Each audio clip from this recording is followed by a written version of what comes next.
Audio Jungle.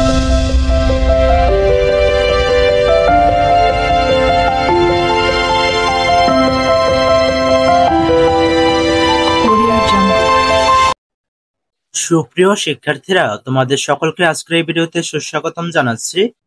আজকের এই ভিডিওতে তোমাদের বাংলা বিষয়ের ৭৯ পৃষ্ঠা আলোচনা করব।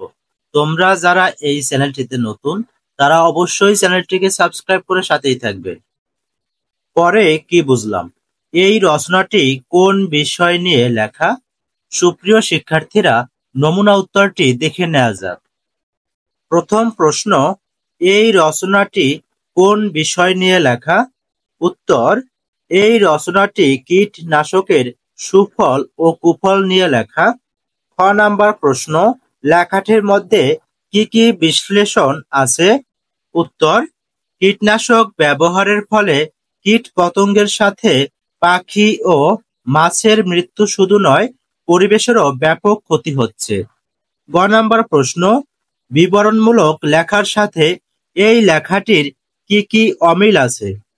উত্তর, বিবরণমূলক লেখার সাথে এই লেখাটির অমিল হলো বিশ্লেষণের ক্ষেত্রে এখানে বর্ণনার পাশাপাশি বিষয়ের বিশ্লেষণধর্মিতা প্রাধান্য পেয়েছে।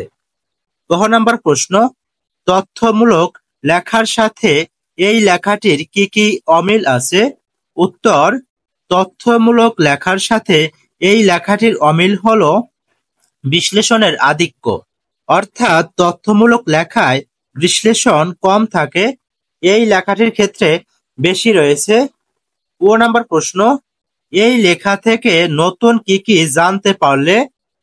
উত্তর, এই লেখা থেকে নতুন জানতে পেরেছি কীট পতঙ্গ যে শুধু ক্ষতি করে তা নয়, এগুলো উদ্ভিদ ও মানুষের নানা উপকারেও আসে। আবার ঢালাওভাবে কীটনাশকের ব্যবহারে পরিবেশ ও জীবনের ভারসাম্য নষ্টও হতে পারে। লক্ষণীয় বিষয় হচ্ছে ক্ষতিকর রাসায়নিক কীটনাশকের ব্যবহারের পরিবর্তে অন্যভাবে কীটপতঙ্গ নিধন করা সম্ভব। সুপ্রিয় শিক্ষার্থীরা, আজকের ভিডিওটি এই পর্যন্তই। তোমাদের যদি ভিডিওটি ভালো লাগে তো অবশ্যই চ্যানেলটিকে সাবস্ক্রাইব করে সাথেই থাকবে। আর ভিডিওটি শেষ পর্যন্ত দেখার জন্য তোমাদেরকে অসংখ্য ধন্যবাদ।